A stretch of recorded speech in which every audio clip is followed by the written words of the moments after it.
अब हमारा टॉपिक है mass and energy equation. Mass energy equation was presented by Einstein. Einstein ने mass energy equation दी थी और वो इक्वेशन है क्या, E is equal to M C square. E is energy, M is the mass, यानी कि मास किसका, किसी भी पार्टिकल का, किसी भी बॉडी का, ठीक है, या मास ऑफ द मैटर, जो भी कह सकते हैं। And C is the speed of light in air, यानी कि रोशनी की रफ्तार एयर के अंदर, ठीक है, speed of light in air. और उसकी वैल्यू कितनी है स्पीड ऑफ लाइट की एयर के अंदर, वो 3×10⁸ मीटर पर सेकेंड, ये याद रखना है, ठीक है। अब इस इक्वेशन का मतलब क्या है, ये इक्वेशन हमें क्या बता रही है। This equation describes that energy can be converted into matter and matter can be converted into energy, ठीक है। तो मैंने इसलिए आपको याद रखने के लिए इस तरह लिख दिया है कि energy can be converted into matter and matter also can be converted into energy, ठीक है। तो ये कहाँ से हमें पता चला है, इस एनर्जी, इस मास एनर्जी इक्वेशन से, जो कि आइंस्टाइन ने दी थी। और आइंस्टाइन ने यही कहा था कि मैटर को एनर्जी में कन्वर्ट किया जा सकता है और एनर्जी को मैटर में कन्वर्ट किया जा सकता है। अब हम एग्जांपल्स देखते हैं कि किस तरह मैटर को एनर्जी में कन्वर्ट किया जा सकता है। तो उसमें है बम एक्सप्लोजन। जब भी कोई कहीं ब्लास्ट होता है, ठीक है, तो उसमें क्या है कि वो जो बम है बेसिकली वो क्या है, वो एक मैटर है, ठीक है, वो एक मैटर है, उसका मैस है। लेकिन जब वो ब्लास्ट हुआ तो उस वक्त क्या हुआ, एनर्जी में कन्वर्ट हुआ ना, साउंड एनर्जी प्रोड्यूस हुई, हीट एनर्जी प्रोड्यूस हुई, ठीक है।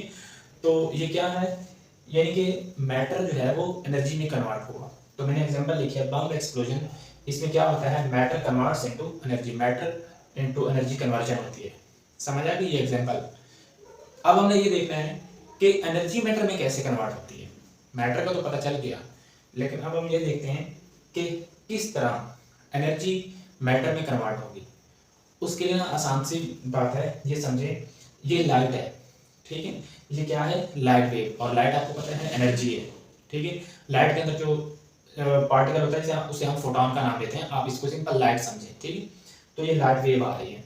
लाइट वेव किस, जब न्यूक्लियस के साथ स्ट्राइक करेगी, इसकी एनर्जी बहुत ज़्यादा हो, अगर इस लाइट वेव की एनर्जी बहुत ज़्यादा हो, ठीक है, और ये इस हैवी न्यूक्लियस के साथ स्ट्राइक करे, तो क्या होगा, यहाँ से दो पार्टिकल्स प्रोड्यूस होंगे।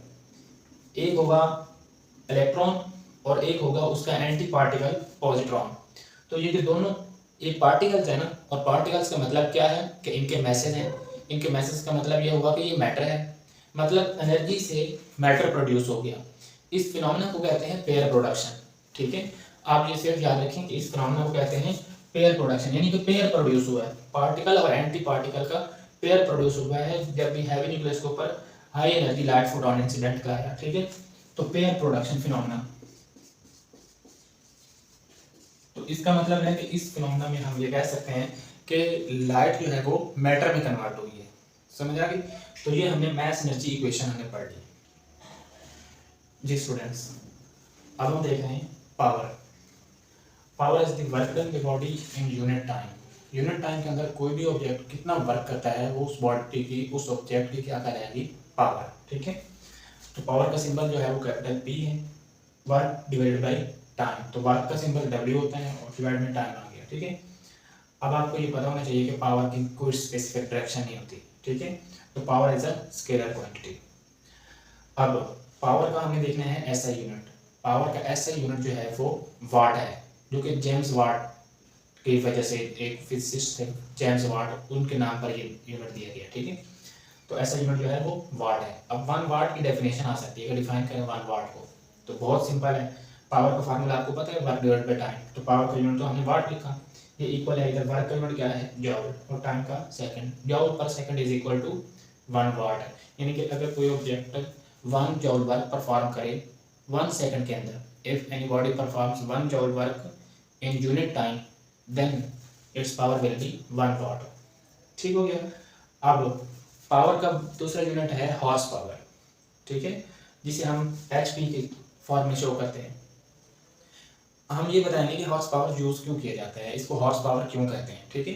पहले आप ये देखेंगे 1 हॉर्स पावर जो है वो कितने वाट के इक्वल होने, वो होने 746 वाट के। 746 वाट हों तो कितना हॉर्स पावर बनेगा, वो हॉर्स पावर बनेगी हमारे पास 746।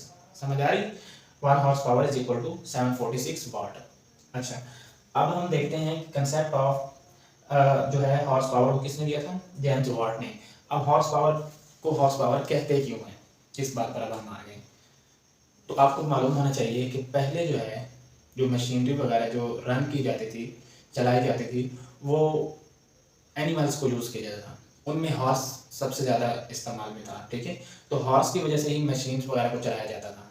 ठीक, क्योंकि हॉर्स की जो है पावर उसकी बाकी बाकी की निस्बत बहुत ज़्यादा कंसिडर होती, इसलिए उस यानी क्या ये जेम्स वाट ने एक इंजन बनाया था और उसने उसकी जो पावर थी ना उसको हॉर्स पावर के साथ उसने इंट्रोड्यूस करवाया। क्यों इंट्रोड्यूस करवाया हॉर्स पावर के साथ, ताकि जो लोग हॉर्स को इस्तेमाल करके जो भी यानी कि मशीन्स चला रहे हैं, उन्हें ये पता चल जाए कि ये जो इंजन अब मैंने बनाया है उसकी पावर कितनी है हॉर्स पावर के मुकाबले में। ठीक है ना, वो बेसिकली रिप्लेस करवाना चाह रहा था, हॉर्सेस की जगह पर अपना इंजन इंट्रोड्यूस करवाना चाह रहा था मार्केट में। ठीक है, कि लोग उसको उस पर वर्क करें, उसको उसको परचेज करें, उसको इंट्रोड्यूस करें, उसको यूज़ में लाएं, उस टेक्नोलॉजी को यूज़ में लाएं। तो इसलिए क्योंकि उस वक्त हॉर्सेस इस्तेमाल होते थे मशीन्स को रन करने के लिए, चलाने के लिए, उनकी वर्क परफॉर्मेंस के लिए, तो उसने उसका जो यानी कि पावर थी वो हॉर्स के नाम के साथ उसने शो करवाई, हॉर्स पावर में। ठीक हो गया।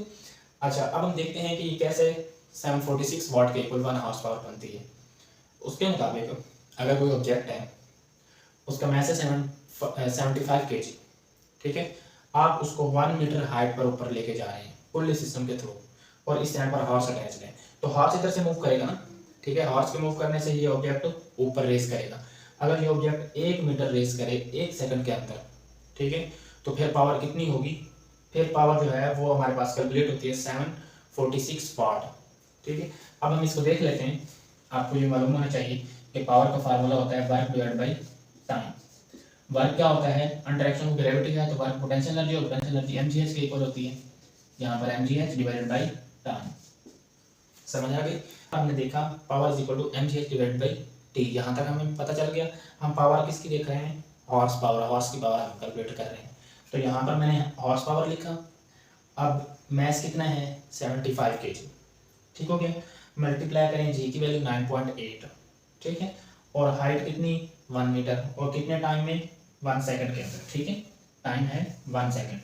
अब इसको अगर आप सॉल्व करते हैं ना तो आपका जो आंसर है वो ऑलमोस्ट 746 वाट के क्लोज आता है, 746 वाट के करीब करीब आता है। तो इसलिए जो है उसने कहा था कि 746 वाट जो है वो 1 हॉर्स पावर के इक्वल है, उसने कंपैरिजन किया था। ठीक है, यानी कि हॉर्सेस को रिप्लेस करने के लिए उसने ये यूनिट हॉर्स पावर इंट्रोड्यूस करवाया था ताकि इंजन का यूज़ किया जाए मार्केट्स के अंदर।